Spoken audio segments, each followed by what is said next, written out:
Everyone needs their own cheerleader, that girlfriend or family member who always has your back, ready to offer support in any situation.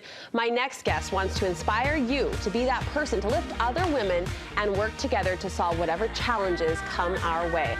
Author and Back to Basics founder Connie Sokol joins me, and I mean this from the most sincere place in my heart. This is you.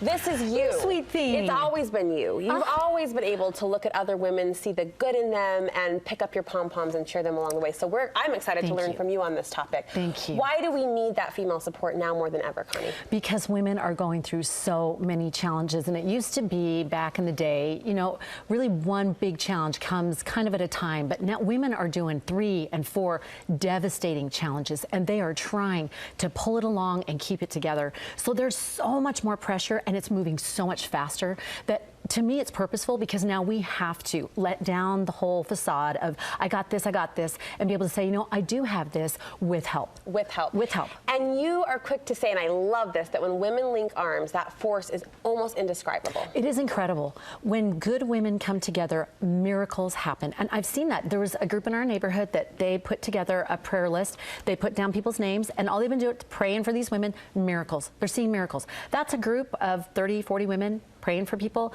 You can imagine, you just magnified 100, 2,500 people, women coming together. Incredible. Let's focus in on some of these life tools, as you call them, lift tools that we can all use. First, you say, and that story kind of demonstrates this, we can exercise our faith one for another. Yes. You know what I find so often is that women of faith, we do the same kind of things. We use the same kind of principles. They just might look differently. So women may pray on a rug or in a cathedral, or maybe they'll look up above or they'll bow their heads, but it's the same principle.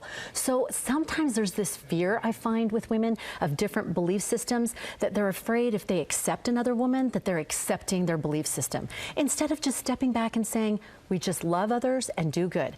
And we can be trusting in the things that we know to be true, and then share.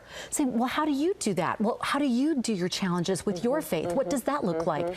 As we learn from one another, it is the most beautiful thing. We let down those barriers, that guard, that comparison, and we melt and we nurture, and it's wonderful. I had lunch the other day, well, it's a few weeks ago. There's a neighbor, there are 2 neighbors that are from Mexico, and so we had lunch, carved out an hour and a half. You know how that is. And we're just laughing over something homemade that she'd made, and it was yummy. I was learning about the culture and blah, blah, blah. We got done. It was very simple, but so fun. And this one woman looked at me, oh my gosh, and she just said, thank you. Thank you for accepting me for who I am. And my heart was so full, because I thought, well, of course I accept you for who you are. You know, we're just having lunch, but she felt so nurtured and so accepted. Oh, what we can do when we share our faith without that fear. It's beautiful. I love that. I love that. You also want us to strengthen family. Yes, and finding specific ways that help shore up our families. When I have talked to so many different kinds of women across the board, socioeconomic, ethnicity, it's different situations of marital status, whatever, all of them say they just need that help. They need the help to shore up their families. We can always come together on how to strengthen families. So we want to offer specific tools in how to do that. And as we share with one another, we get ideas that we never would have considered with our own little consistent bubble circle. So, for example, I love the idea of, we talked the other day about some ideas of predictable positive patterns, meaning in your family life, what does that look like that there's predictability for your kids, which is huge for all the change that they go through so rapidly.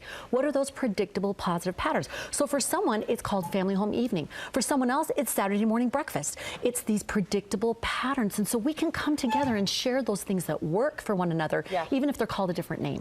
As you're talking, I'm thinking of a quote from a leader of my faith, President Henry B. Eyring. He once said that as women of God, we have more in common than we do, you know, differences. There's more, and that's what I'm thinking as you describe this, as we come together and we truly kind of peel back the layers and look at each other heart to heart, there is so many more similarities than there are differences. Absolutely, and we feel buoyed. We feel backed up. We feel like, okay, wow, I've got this. You want us to step out of your bubble, and you've been kind of tapping into this principle throughout this conversation, but just be brave and reach out. Reach out, look to the needs in your community. That's actually the genesis of this conference, the You Got This Interfaith Women's Conference. Talking with the gal who's done conferences before, Wendy funnel. And we said, wouldn't it be great if there was an interfaith conference? All women of all faiths, what would happen if they all came together? Within 2 weeks, we had a conference unintentionally all put together. The lineup is incredible. We have Paige Holland, we have Lieutenant Governor Cox and his wife Abby, we have you hosting Christina Kuzmic, Truth Bomb Mom. Hello, that's a huge name. 600 million views. I mean, if you would have told me 3 months ago, we had all these people, Deborah Bonner, Unity Choir, I mean, Clint Pulver. We have these amazing people for the entire day, Jeanette Bennett, all of them coming together, authentic, real, genuine, sharing hope, tools, and connection, all for us to be able to move forward. It's going to be a great event. I'm honored to be involved. I was honored with the invitation. Fabulous. How can we get tickets? YouGotThisWomen.com. So it's EN, YouGotThisWomen.com. It's got all the scoops there. And this is the last week for $39 tickets. After that, it goes up. Okay. And put my name, Connie, for an added 10% off just for KSL people. We'll put all of that information for you on the website. You're doing good things, my friend. Thank you so much.